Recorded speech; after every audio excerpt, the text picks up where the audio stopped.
자, 36번째 속도와 가속도. 자, 속도와 가속도.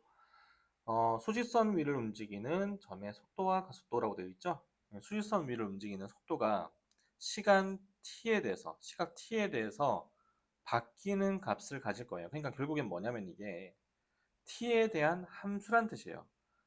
자, 위치를 x라고 했을 때 그럼 그 위치를 ft라고 나타내어진다. 이 말은 이 위치가 t에 대한 함수, 시간에 따라서 위치가 바뀌니까 시간이 변수인 거예요.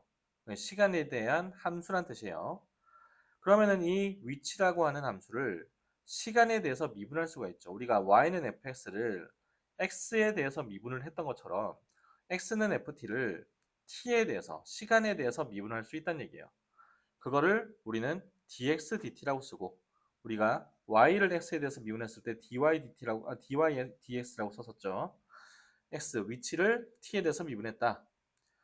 이걸 우리는 속도라고 얘기를 해요.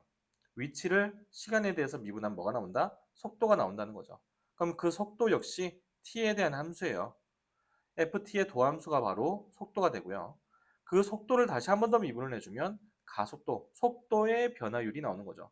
자, 속도는 위치의 변화율이에요.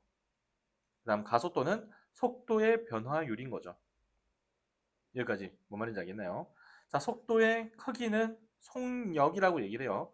속력과 속도에 대해서 여러분들 잘 알고 있어야 되는데 속도는 플러스 마이너스가 있어요.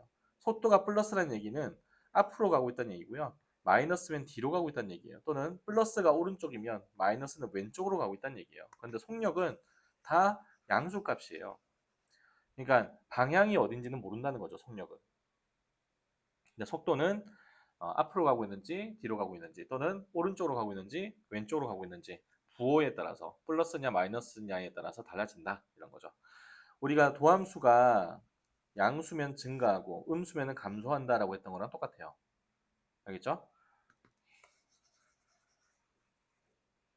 자, 다시 한번 정리해보면 위치 함수는 시간 t에 대한 함수인데 그래서 시각 t에 대해서 미분을 해주면 그게 속도 함수가 되고 속도 함수를 한 번 더 미분하면은 가속도 함수가 된다. 여기까지 알겠나요? 자, 그래서 위치의 변화율은 속도, 속도의 변화율은 가속도다. 이렇게 기억을 해주시면 좋을 것 같아요. 1번 원점을 출발했다는 얘기는 t가 0일 때 위치가 0이었다는 얘기예요. 처음 위치가 0이었다는 얘기죠. 수직선 위를 움직이는 점 P의 시각 T에서의 위치 X가 이렇게 위치가 T에 대한 함수가 나와 있죠. T가 1일 때 속도와 가속도, 속도 구하려면은 dx dt 얘를 미분해야 되죠. T에 대해서 마이너스 3t제곱 플러스 12 그래서 1을 넣어주면은 9 속도는 9가 되고요. 가속도는 얘를 한 번 더 미분해야 되죠. 마이너스 6t 거기다가 1 넣어주니까 마이너스 6 가속도는 마이너스 6이고요. 속도는 9가 되는 거예요. 이렇게 찾을 수 있죠. 자, 10번. 자, 지면과 수직으로 던져 올린 공. 지면이 이렇게 있으면 수직으로 이렇게 던져 올린 공이래요.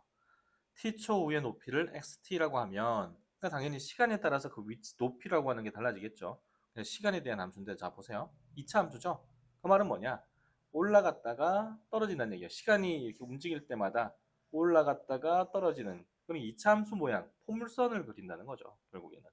그럼 당연히 우리는 예측할 수 있죠. 어디서? 이 꼭지점 부분에서 최대값을 가지겠구나. 최대 높이를 가지겠구나. 그렇죠? 자, t는 1일 때 공의 속도를 구하려면 얘를 미분해야 되죠.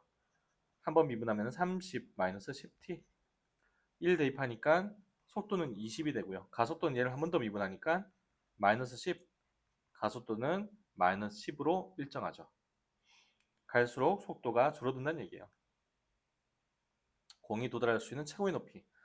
이 여기가 이제 최대 높이인데 이 최대 높이일 때는 속도가 보세요. 속도가 처음에는 슈 빨리 올라가다가 천천히 중력 때문에 그쵸? 중력 때문에 천천히 가다가 속도가 0 됐다가 음수로 바뀌겠죠.